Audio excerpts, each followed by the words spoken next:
Welcome back to episode 392 of the Bad Taste Video Podcast. I'm Mike. I'm here with my man Grizz, and we're going out west to in the van. In a van, in a windowless van, to discuss one of the best Prism video releases, maybe the best Prism video release, arguably, at least to us. Yeah. One of our favorite VHS covers or / releases of all time, period. But first, Grizz, let's hit that intro.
I fucking love that shot, dude.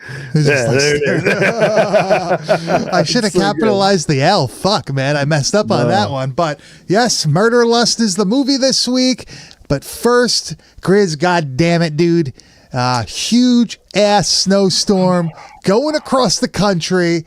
I'm getting ready to finally watch for the first time this season, The Thing. Oh, really? First time? I have not watched it at all. Funny enough, this is like a summer movie. If anything, this guy's going to the hot ass desert. But good reprieve from the weather, dude. I have not watched any like real cold weather horror films besides the like the Christmas themed movies, or whatnot. Yeah. I feel like I'm really fucking lacking this year, dude. I didn't watch Winter Beast. So you got to break out Winter Beast. You know, I didn't watch The Thing at all. I don't know what the hell's going on with me. It's The Thing being probably the quintessential cold movie, horror themed movie, like horror movie taking place in the cold. I guess I'm trying to fucking say. I guess would you agree with that? Is there anything better? No, I guess not. See, like, also is like Dawn of the Dead kind of takes place, I feel like in a colder weather. I guess more so the fall, right? But for whatever reason, that was a movie that I always watched, like when it snowed, or anytime that it was going to be something like that. I don't know if it was because it's like long. But for whatever reason, I always associated that movie with getting snowed in, or waiting to watch it while you were snowed in a bunch. I mean, that could. Well, like I always used to put it on when I knew that like I wasn't gonna have school the next day or like whatever. I'd be like, "Fuck, I'm gonna watch like fucking Dawn of the Dead." Oh, the blonde chick. The Shining is definitely. I mean, for me, I know Mike's not the biggest fan in the world, but I liked it the last time. You did enjoy it the last time we watched. You're right. I think it would be, man, I like them both quite a bit. It would be very hard for me to pick one over the other. I think I might lean more towards The Shining. I think I would watch that more. It has more rewatchability to me, as much as I mean, the fucking Thing has a bunch of rewatchability also, but The Shining is fucking powerful. Good call on that one. Let the Right One In is also fucking awesome. I haven't seen it. I got to check that out. That's one of those ones where they do there's the American and the Euro version or whatever. Yeah. And like, of course, like the original, is better. But 30 Days a Night. Movie? 30 Days a Night is a snow cold movie. Yeah, that's a pretty good one. I'm looking right now. Dead Snow. I was going to say Dead Snow is my favorite cold zombie movie. We're talking zombies in the snow. It's definitely Definitely that one. Man, Swedish, right? That's where that movie fucking. It was something, or German. It was or what- something. Swedish or Norwegian or whatever. Yeah, I don't fucking know. I really feel like I can't think of too many that I could put like, some like Dreamcatcher. I enjoyed that one, but like I wouldn't say it's anywhere in like the same realm as these ones that we're mentioning now. Yeah, definitely not. I mean, it doesn't hold a candle. What was it? Frostbiter?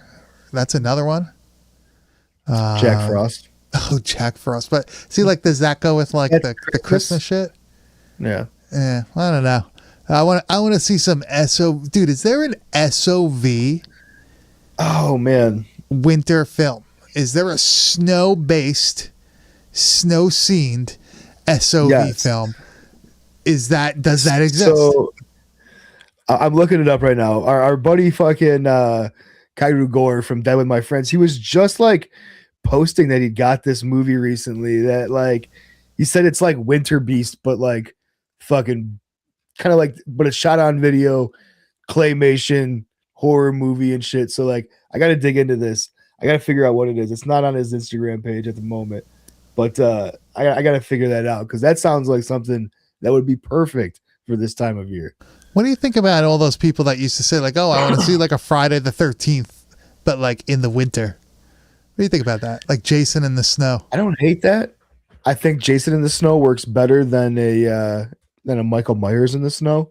I don't see that working very well, but I actually could get down with the idea of like, the camp's closed for the winter.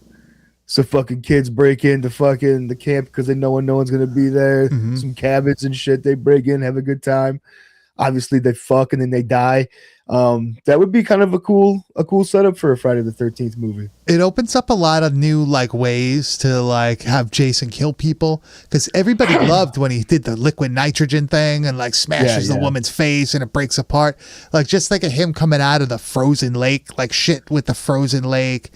Like the a fire, super like blue kind of looking Jason from like the cold and shit. Dude. Oh damn! I think like that's some cool fucking idea, man. That I never thought of that. Like him looking super, just like whitish blue, like just yeah. Dude, I love that idea. Sick, man.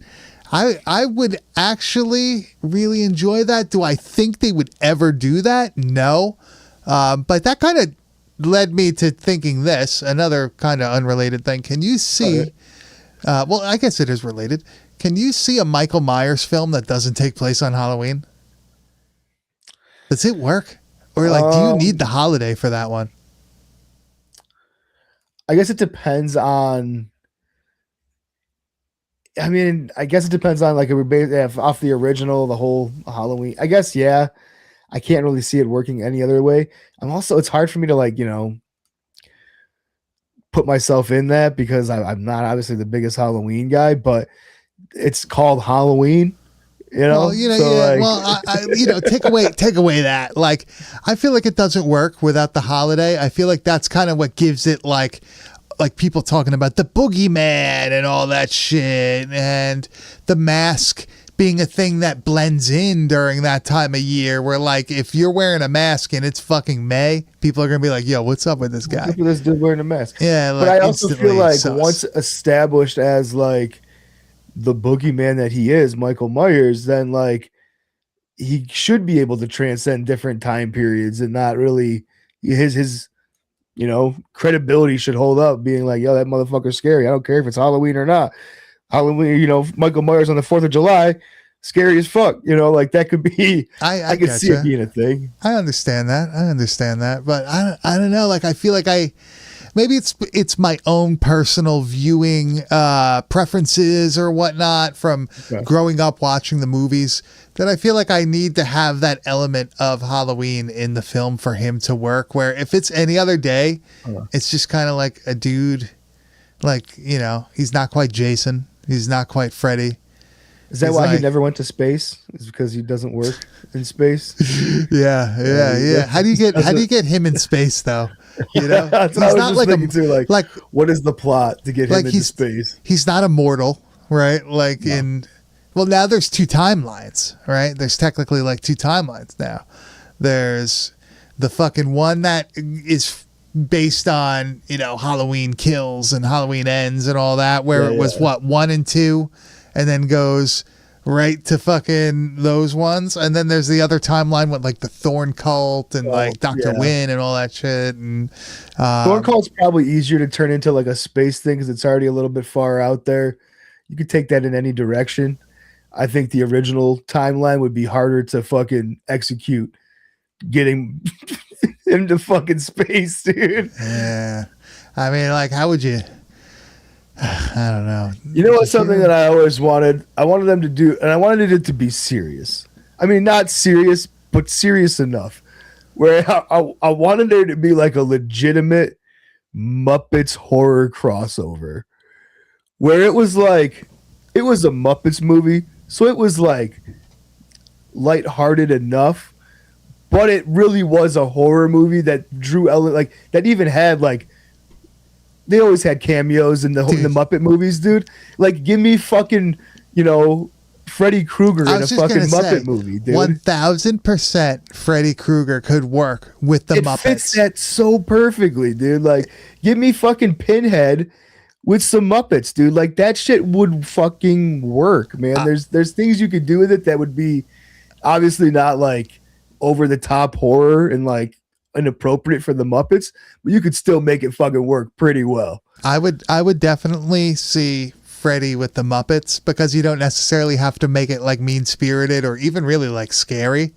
That's what I'm saying. Because Freddy did like he did the rap album and all that shit. And he was on like talk shows, this and that. Like, you can have him with the Muppets like goofing around.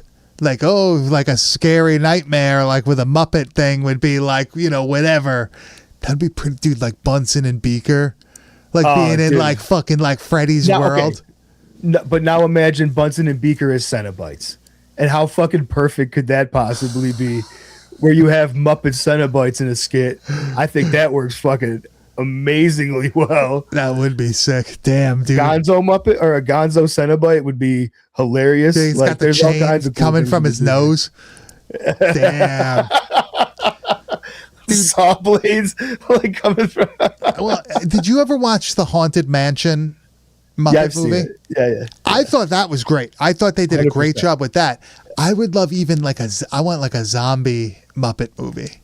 Oh, dude, that would be fucking cool. Like Thriller, but Muppets Island type of like Italian type of like fucking zombie like Muppet Treasure Island, but fucking zombies. Nice, dude. That'd be sick. There's a lot of money to still be made from the Muppets. I hope the Jim Henson family knows that. Dude, I to this day love some fucking Muppets, dude. It is. It's a must. I will watch a Muppet Christmas Carol every year. Probably once a year, I'll throw down some Treasure Island.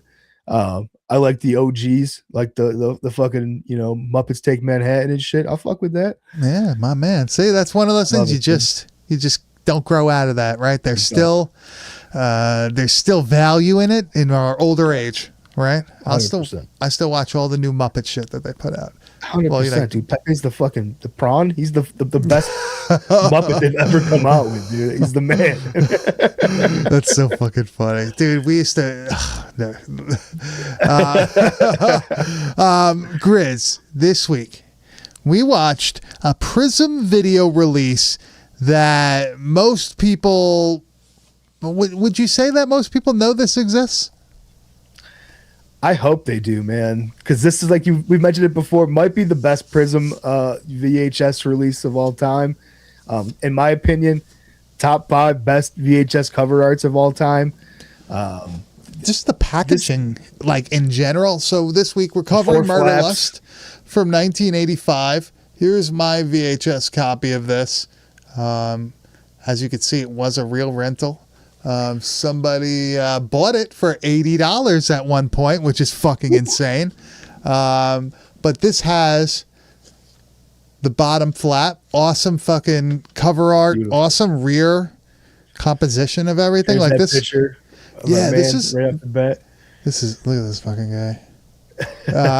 This is honestly one of my favorite releases.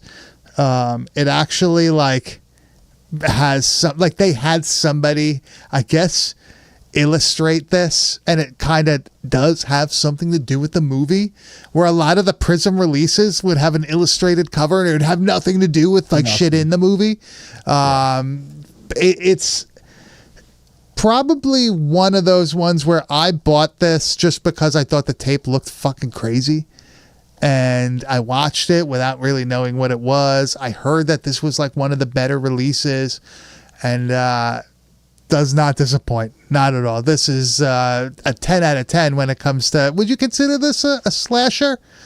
Like, yeah, it's like it's serial killer, but it's not like a Jason movie or like we were saying, you know. This is definitely more on like the vibe of like a Maniac.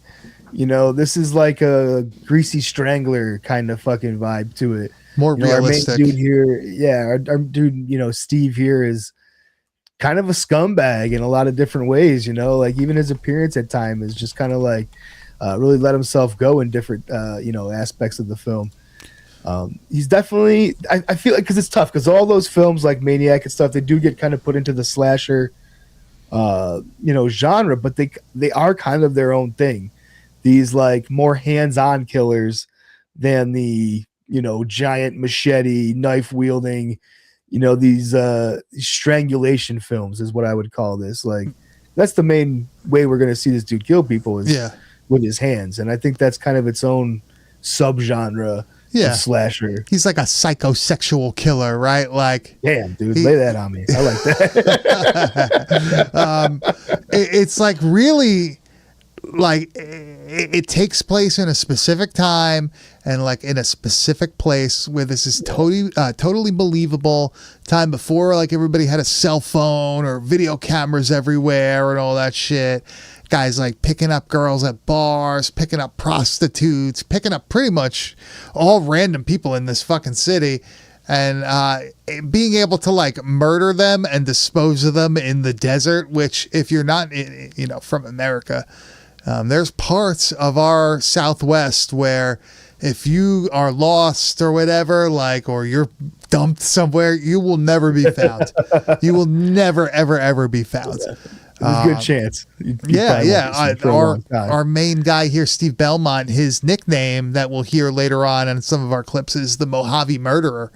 So I love that too. I love like that everything about our main character, Steve. Yeah, he's the killer.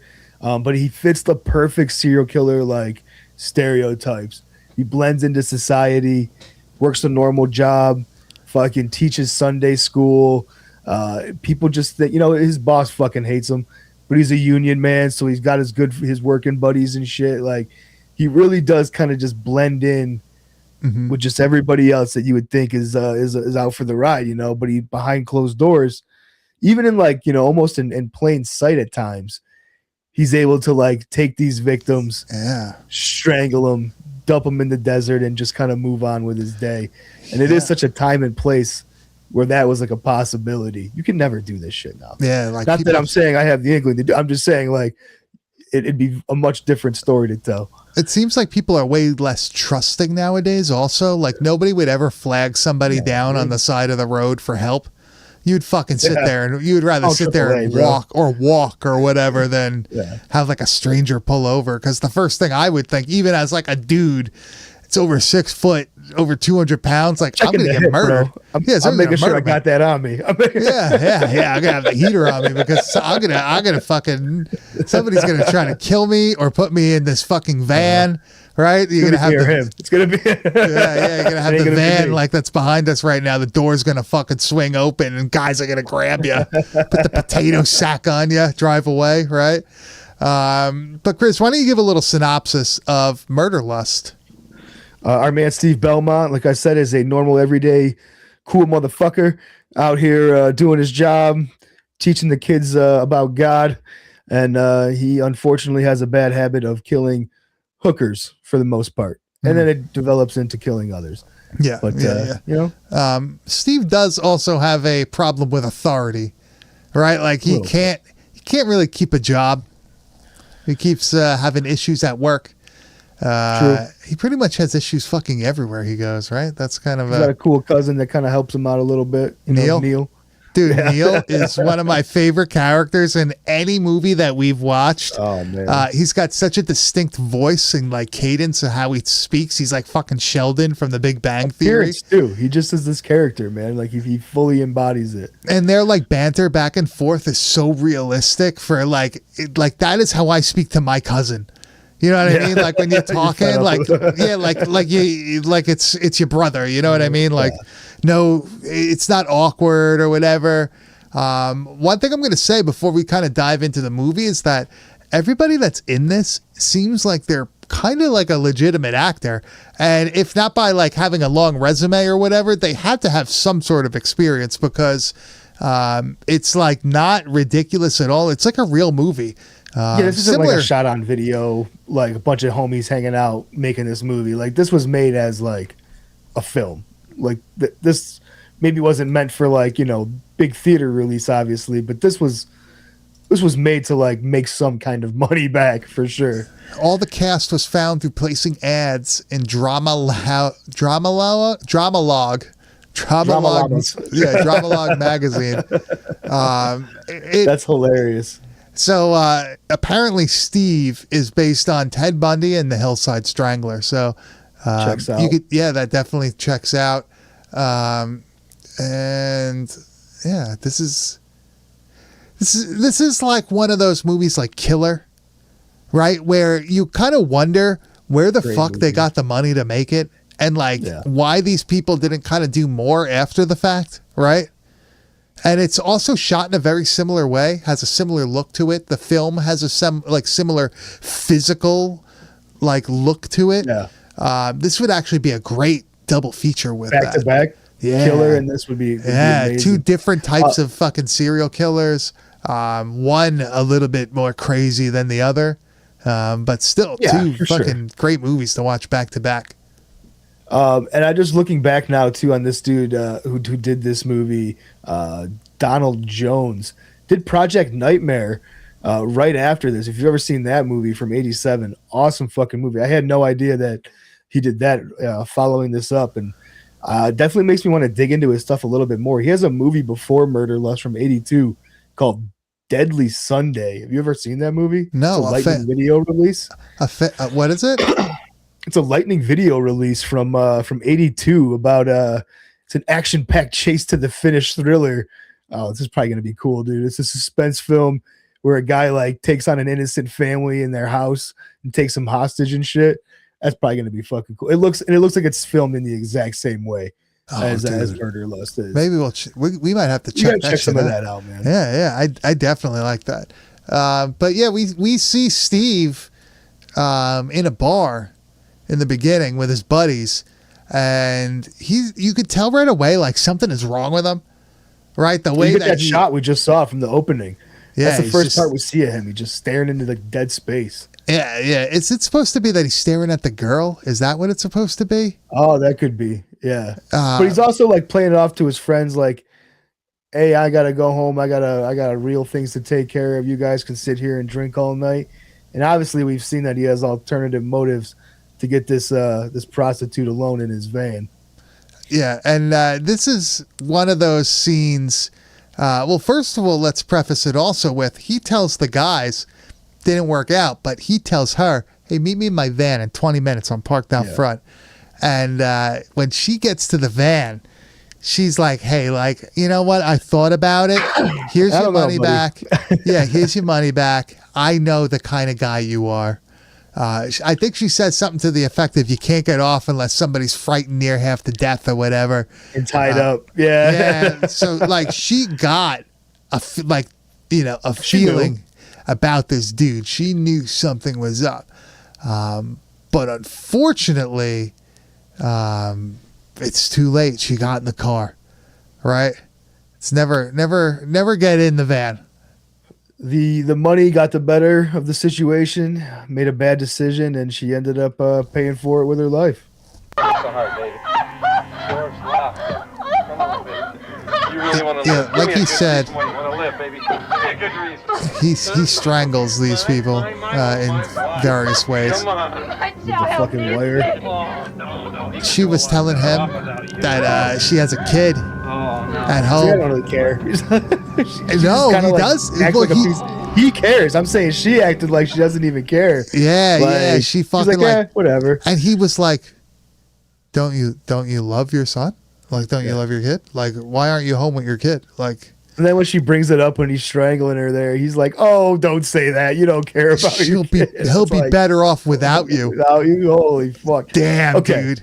So I want to bring up something that happens later on in the film, just because I think it's relevant for us to discuss it throughout this conversation we're gonna have here, and maybe we could figure out the answer. Okay.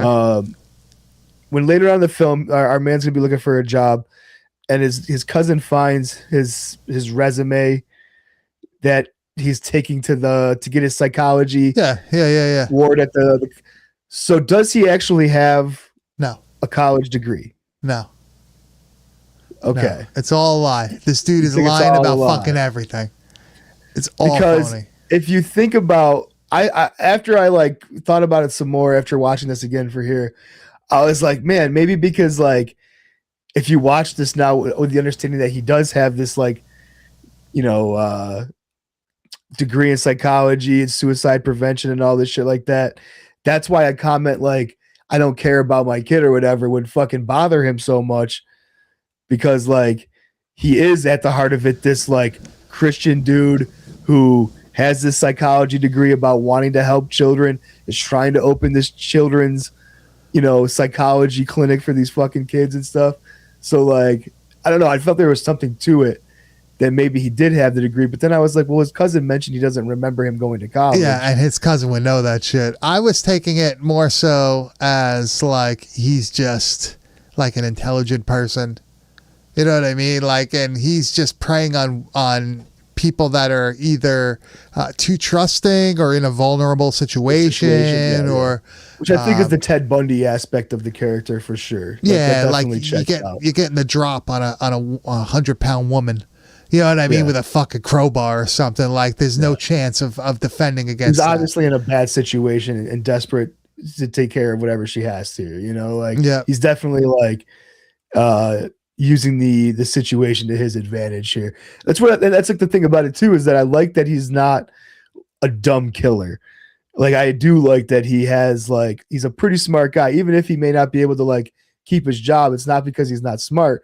It's almost because he's too smart for his job, and isn't going to put up with shit from like a bullshit boss and stuff like that. Yeah. Because that's how I think, like, if you watch like, killer profiles and stuff like that, a lot of these dudes are very intelligent and do have like these, weird quirks about them and stuff like that. So it does feel very authentic for him to be this like Mojave killer and shit. Yeah. I like the fact too that he doesn't, like, he's a dick, but he doesn't really come off as unlikable. 100%. Like the people that he's generally a dick to are people that are like antagonizing him or are a dick first, but then he goes and he's a fucking, like, he goes and kills like this fucking poor woman with like a kid, like single mother and all that shit. So like that's the weird thing too. I think it's more so he just doesn't take shit from people. So people that are dicks, he's just like, fuck you, man. Like, and I'm not going to take your shit or whatnot, because he's not a child. He's not going to put up with it. Yeah. He's not really like altruistic or anything. He's not fighting for anybody else, but really himself, although he'll try to put off the appearance that he is to like the deacon at the church and shit like that. We'll try to play it. He's like, I just care about the children, and I just want to, he does try to play it off like a bleeding heart character at times to the right people. Here's a question. So he's very manipulative in that aspect. Well, here's a question I have for you about the church thing. Is he really gonna do anything there, or is he using that as like a front to get like ground? Yeah, but because that would make no sense to do that, because then you're gonna be immediate candidate. Yeah, immediately now all these things are gonna center to like your spot, and they're gonna start looking into you. So that makes no sense. I think of it more as like a cover for his character. Like, it's the perfect disguise for somebody that like, oh, he's a church going, whatever, working with the youth. Not kill him and shit, Plus it's money. Definitely. It's a good salary. And that's why I was like, man, does he have some kind of background to back up to get this done? Or did this whole thing just it's a giant church fraud that this all fucking worked out, and he was able to like get this other guy to open up this fucking thing for him and shit. Like it's there's a lot to it there that they don't really like. They don't really go into it too much. Yeah. So yeah, basically something. Actually, before we get into some more of the kills in this movie, you don't really get any cop perspective in this movie. No. You ever notice that? There's no police presence in this movie at all. Which is a very different take on this kind of film. Usually when this happens, you have the killer, his storyline is A, and then storyline B is going to be the cops, the chase. And it's all going to come intersecting at the end. And you don't have any of that at the end. This is A. It's all where Steve. it's like, A is him. And then he meets this girl who ended up knowing him from church. That becomes the B storyline. His love life. And that's what, his love life is the B storyline. And that's what comes to a conclusion at the fucking end, man. Definitely a different take on it. Yeah, I kind of like that though. Like there's no fear of being locked up. There's no fear of like he's good enough at what he's doing that he doesn't have to worry about getting arrested. Yeah. Right? Like that never is something that crosses his mind. I mean, and he is sloppy at times. You know, like he has this woman over his apartment that by the way, dude, the song that plays in this scene, I've been singing this for fucking 3 days. I can't get this like fucking jam out of my head. I want the whole fucking song. It's got to be some. I've yet to be able to find it, but it's got to be somewhere. This is when he chokes the naked chick. Yeah, dude. It's like he's like put on. Telling me to know the real you. This song fucking rules, dude. What does he say? Like put on some new shit, right? Yeah, put on some better music. He says. I like this one. I like it a lot. Look at that fucking the poster in the back, the flaming tiger. Have you really been listening to this? 100%, dude. Oh my god, man! I'm so glad you found something you liked. This was rocking, baby. Look at this guy. Yo, boys. And then he's dragging the body like past the fucking doorway.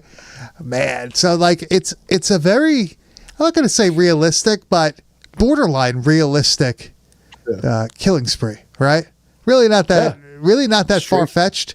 Really not that out there. Yeah, and the way that he does it is, you know, he's generally what would you like a sneak attack. Yeah. Right? It's never really head on until the end, and that one doesn't really work out for him. But and when I was saying that he's sloppy at times is he does this, and I mean, immediately as he's dragging the body away, his cousin has come like barging into his apartment and like trying to get like dirty towels that he borrowed in the bathroom that he just dragged the prostitute into. She's like, she's in the bathtub, right? The tub. And he's like sweating it, being like, all right, get the fuck out of my apartment. So like, as good as he is, there is these times where you're like, oh shit. I mean, this dude could easily have been busted at multiple times throughout the movie. I like when he asks him for help too, to dispose of the body. It's trash. Good. It's trash, Neil. It's trash. Neil. I got a lot of trash. Yeah, it's heavy trash, Neil. He says it he says it like he's from fucking Wisconsin. I don't know why. But dude, like him dumping the bodies in the desert is an awesome. Anytime he's in the desert, it's awesome, right? It's awesome. And he has just such little like regard for like the dead bodies. He's just so disrespectful with them and shit. He's truly like this just like purely evil at heart, like killer, and that's what makes all of these scenes so good. Well, like dude, when he's dumping like the hooker in the desert, like that's a fucking like dude, the whole vibe of this is fucking crazy. Awesome. Now you can join the others. That's very maniac-ish. But him just like throwing the body down like it's just like a bag of fucking dirt or whatever. There you go. But then like even later on, he's like dumping bodies. Yeah, he's dumping bodies. He pisses on them. I love what he says too. This is so good. So I wore the shirt underneath too. Boy, you girls sure are stinging up the place. It's like my favorite line of the movie. Dude, this almost looks like a fucking Tales from the Crypt episode. I think does. that's why I like this so much. You just Look, nailed even what this. gives me that vibe of, dude. The music, the way it's filmed, this is 100% of a much like more evil, like mean-spirited Tales from the Crypt episode. If this had a supernatural ending or twist of some sort, it would, you know, it would be perfect. It actually almost does. There is a Tales from the Crypt episode that has a very similar ending to this. Yeah. Like I would love for the Crypt Keeper to like be the introduction to this movie, telling a tale of like, you know, be warned if you're a young female out who you meet and shit like that. It would be so perfect for his kind of setup. Yep. One thing, we mentioned this before, but we don't get the news broadcast on the TV in this movie. I had to take it. But we get it on the radio. And this one sounds fucking real too. This one is perfect. They did such a good job on everything in this fucking movie. Commercial-free rockheads, so don't go anywhere. That last song was Behind the Door by the Ambassadors of Now. Can you believe those lyrics? It's killing me to know the real you. Hey, so I looked it up. That's the band. It's killing LA to know the real Mojave murderer. How about that? 9 bodies found in one place. And dig this. They were all ladies of the night. I can see it now. Is that Corey Feldman? I guess they got all choked up when they saw his equipment. Damn. That legitimately sounds like Corey Feldman. Dude, people would be so mad if a DJ said that nowadays. People would be so mad. People would be so fucking mad. There was a cool sequence in this too where they show him like making a scrapbook. I love when they have like the creepy ass like anything 100%. News related to them. They have it like saved and they show them cutting it out and putting it in their little fucking. It's book. So cliche, but it's so perfect. You know, from like watching like Misery when that bitch fucking has all her clippings, to like your classic serial killer who's obsessed with himself, and like this is just exactly what this movie needed, was just to show how proud he was of what he's accomplishing. Also, the music is sick in this. Yeah, very Tales from the Crypt like type music also. That's the student, right? Yeah. So one of the students at the fucking school, this lady here, like first she like draws an inappropriate picture of him with like a dick and shit. Yeah. And then she tells the school or the church that like he touched her inappropriately, and like it just escalated with this girl. So finally, like he finds her like about to run away, and ends up being like, oh, you know, you can come stay the night in my house, being super fucking weird and shit. And like an idiot, she fucking agrees to go with him. And of course he fucking kills her. Yeah. But it's like, it just goes to show it, like anybody who fucking pisses him off is a suspect or is a target. So easy for him. So that girl that he decided to date or whatever, get close to, he's like working at the church, I guess, with her, or she's involved enough where she has the ability to go to the investor of his program and tell him that she doesn't think it's a good idea for this thing to be open because it's basically like a honey pot or whatever for this killer. She made a very risky move here. She like basically asked him what he thought, but then went, yeah, I already told him that we should do it, and he agreed. Fucked up, man. Now, she don't deserve to be killed or anything over it, but that is kind of fucked up to do, right? Like to go above somebody's head or behind somebody's back in that situation where now he lost his fucking job. Right? Like, oof. Especially if it's supposed to be like your dude. Like, how are you going to do that shit without even telling him? Yeah. Like, shouldn't deserve to die, but I'm just saying, you know. Well, he ends up fucking snapping basically and takes her out into the desert, and this is where she finally sees the real version of him. She's always and only known like the Sunday church teacher, nice, caring Steve, but mild-mannered. This is the real fucking Steve. I was gonna kill you. That's right. You've heard of the Mojave murderer. I killed all of them. Even that girl, Debbie. She was the best one of them all. Hurt you. I'm gonna blow your fucking head off. Hurt you? I'm gonna blow your fucking head off. He pistol whips her.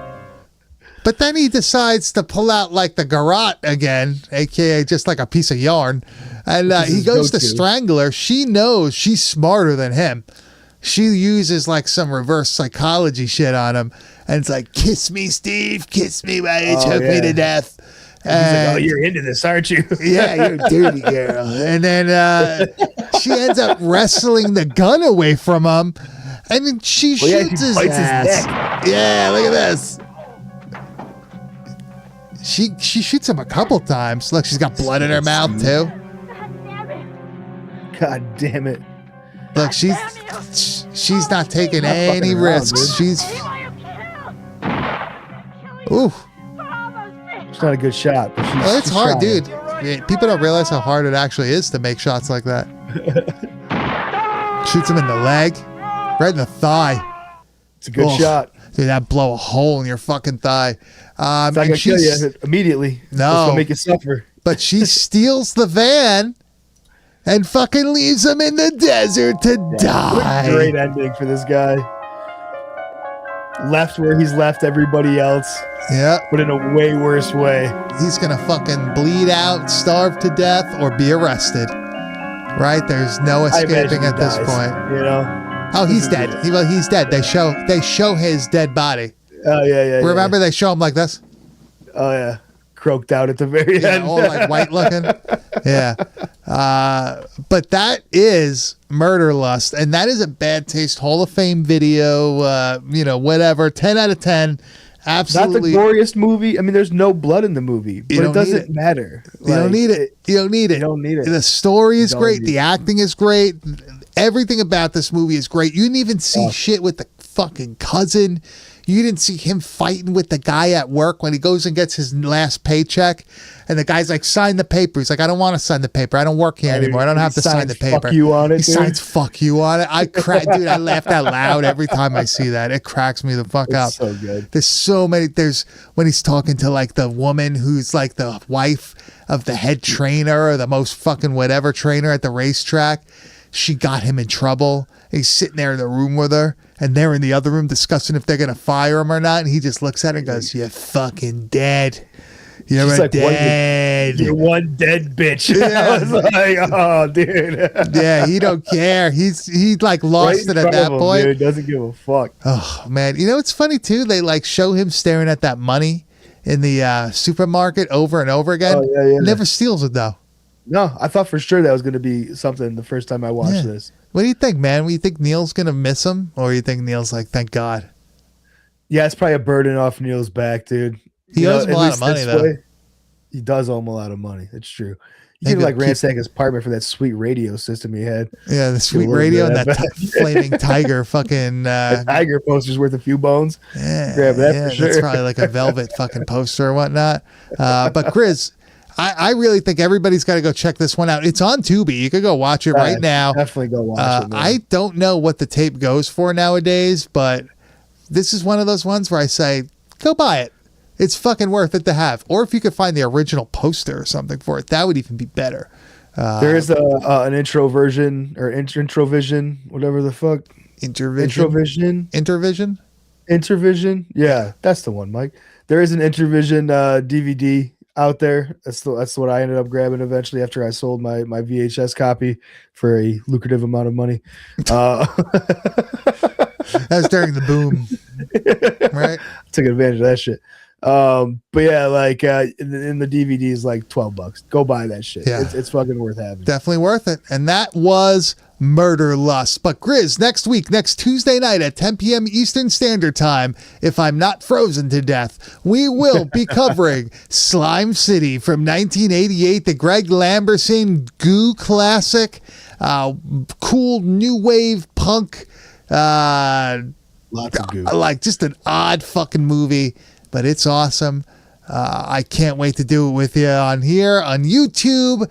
Like I said, Tuesday night at 10 p.m. Eastern Standard Time. But first, Grizz, there's a sealed VHS on eBay for like $1,300. Fuck that. God damn. You could probably buy the fucking original goddamn reels of that shit for $1,300. Dude, this community has officially jumped the shark. It's over. Dude, hanging it up. I think I paid $20 for mine. I honestly think I only paid like $20 for this fucking tape, and it's like mint. Dude. It's in good condition. It's wild.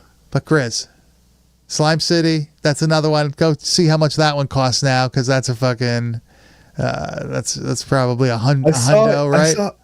I saw in a group yesterday, like one of those like VHS groups, man.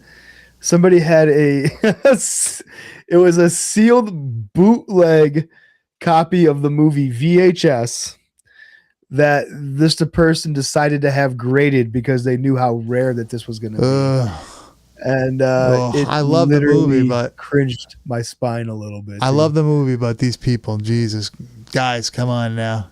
Grading bootleg seals now? Like, what are we talking about at this point? Get the DVDs, guys. The DVDs are fine. Get the Blu-rays. That's even better. What are we doing?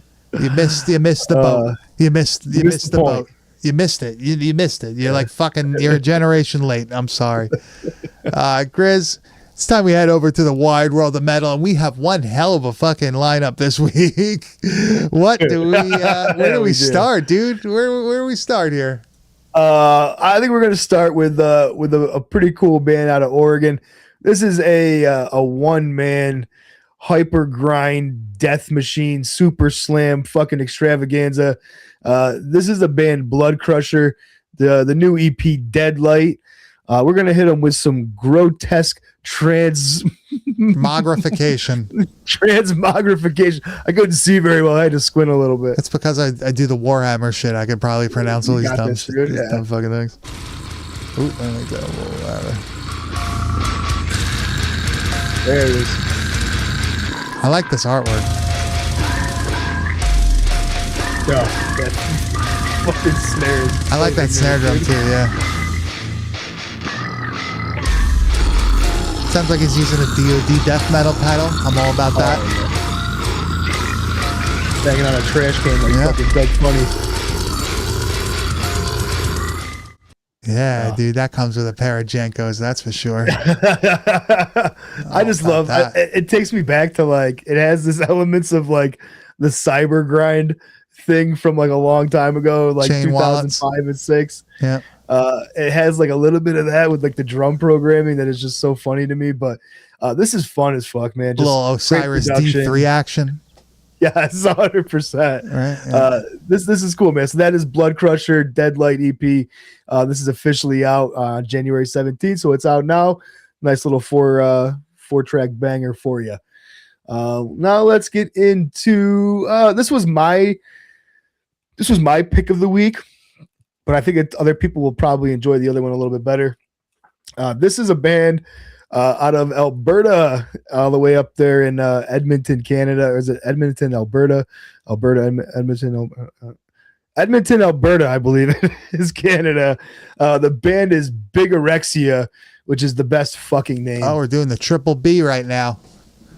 Yeah, dude. And this might be the best fucking name. Bigorexia makes me so happy. And the song title is Barbaric Bodybuilder. Bigorexia's best ballad, Barbaric Bodybuilding.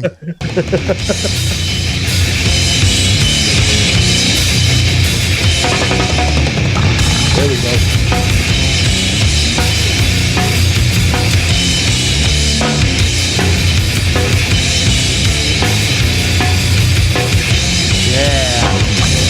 This is some interesting artwork too. Yeah, bro. Awesome vocals. Yeah, Dude, that shit's sick. I can't say enough about music like this. This makes me so happy to hear people still making really good belligerent gore grind like this. This is off of the new split with Mental Mutilation. This is going to be coming out on March 20th. So this is only one track out of the 5 on the full thing. So if you guys got into this one, definitely be on the lookout later on in March for the release of this. I definitely am psyched on Bigorexia. What a great fucking band, dude. I like that name. It's a great name. So yeah, my last choice here, probably one of the best album artworks I have seen in such a long time. I say that a lot, but this one really is. I agree. This one is next fucking level, dude. Yeah, great band name too. The band is from Bulgaria. I'm not gonna be able to pronounce the name of the fucking area because it's like a 20 lettered with like 2 vowels in it. So anyways, the band's name is Corpse Mangle. Great fucking name for a band, especially of this. This is just old school fucking death metal at its finest. And the song title is Odor of Rot. Sick artwork.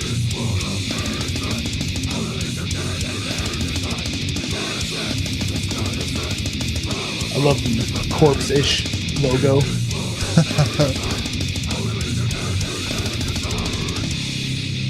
This rhythm right here, get the fuck out.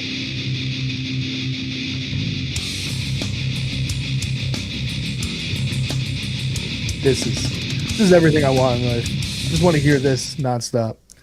Give me riffs and fucking drums like that forever, and I'm a fucking happy guy, dude. But yeah, this whole thing, 10 tracks. It's come out on January 12th. The whole album. Well, the one thing I will say after listening to this, I listened to a lot of this album today, and this is one of the first times where I'm like, damn, like this album lets so much of the music breathe for being a death metal band. It's not clustered with a ton of vocals that are like overpowering and just take over the songs. Like if you're into like death metal riffs and like composition, this is going to be the album for you because they really have like just big sections of just letting these fucking riffs build and shift without any vocals over them that you can just kind of like zone out and really fucking enjoy this. Really fucking happy with finding this one recently, man. So apparently it's pronounced Blagoevgrad. That's the one, dude. Blagoevgrad. There you go. From Bulgaria. That's where they're from. So you're doing the homework, dude. I dig that. There you go, man. But this was Corpse Mangle, Eating the Damned. Great fucking band. Great artwork. Great sound. Sounds a little HM2-y if I'm not fucking mistaken, dude. It's got a buzzsaw thing going on. It's possible. It's out there, but in 2026, you have no fucking clue. It could be anything. Oh yeah, I mean it's probably so many. Of So many other things. So many other companies make like rip-off ones, and it just has that sound. It's perfect. Hey, and I'm gonna say this too. I never really noticed the difference between my Japanese and what is it, Korean or whatever, HM2.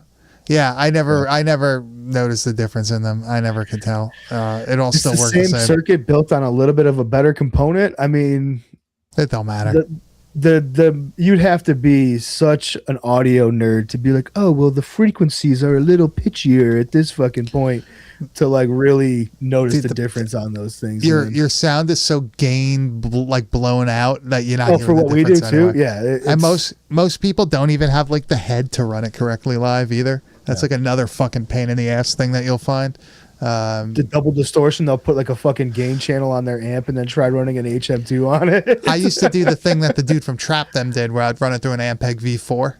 Yeah, there you go. Just like a super bassy, clean head. Well, that's what you want. You want a platform. You're not looking for an amp that has a high gain built. Then you're just getting mud, you know? Dude, like you get especially the Ampeg, the bass on those that you're getting is fucking phenomenal for those pedals. You should hear the HM2 through my fucking Mad Amp.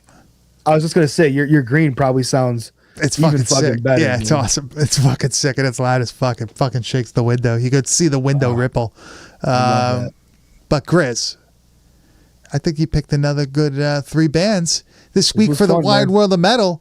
Where is this our last? No, we got one more for January. But you definitely the PV Butcher. Yeah, dude, I blew one of those up. Actually, I got one.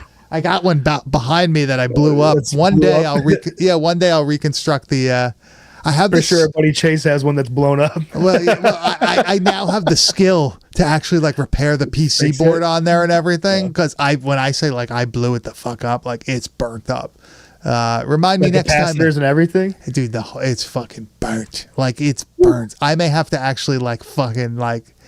I'm gonna have to do some creative shit with it. Like I might have to do like point-to-point stuff and create like a smaller board to like turn it into a monster, dude. Yeah, I used to love that. It has the slave out and everything, and I used to run that with a fucking. I had a Sun.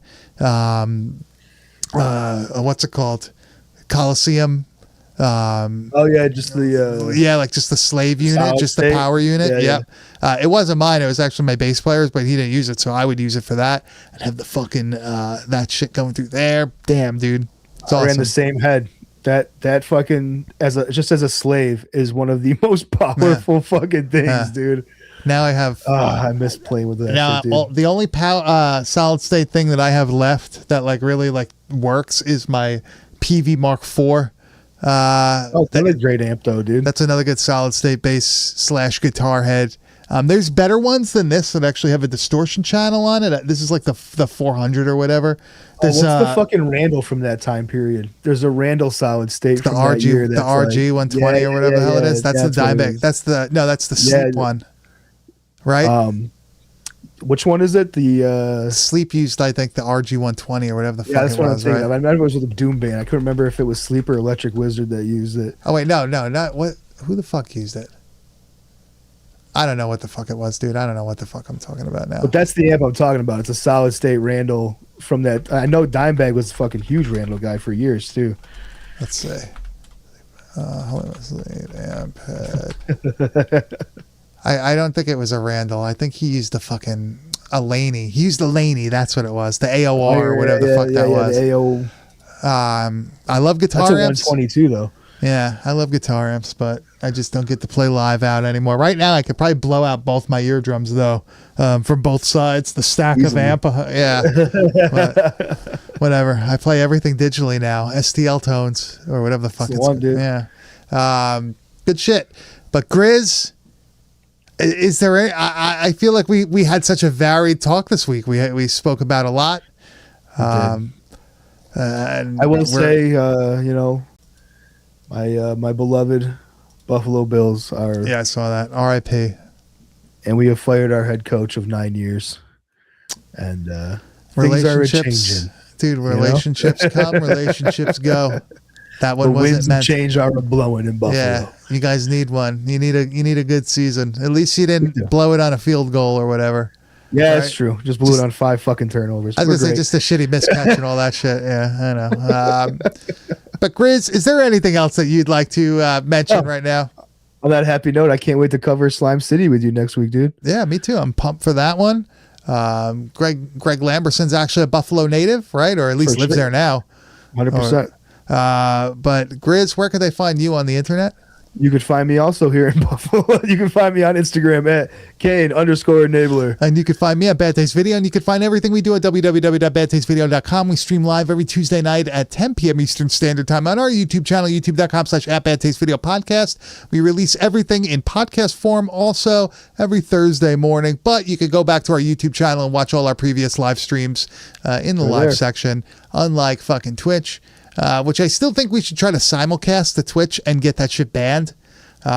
Just like put Get the it banned final live on YouTube. the final nail in the coffin in that. We gotta like wait for like a good holiday or something and like play a movie straight up or some shit. Finish our vendetta with them. I like Yeah, it. yeah. Maybe we could play something like an actual film. We'll watch Blade on Yeah. there and really destroy Just it. get them fucking banned immediately. I Yeah, like fuck it. But Grizz, I think that's it for today. I want to thank everybody in the chat for coming. I want to thank everybody for listening. I want to thank everybody for watching us later on. We will see you next week with Slime City. Goodbye.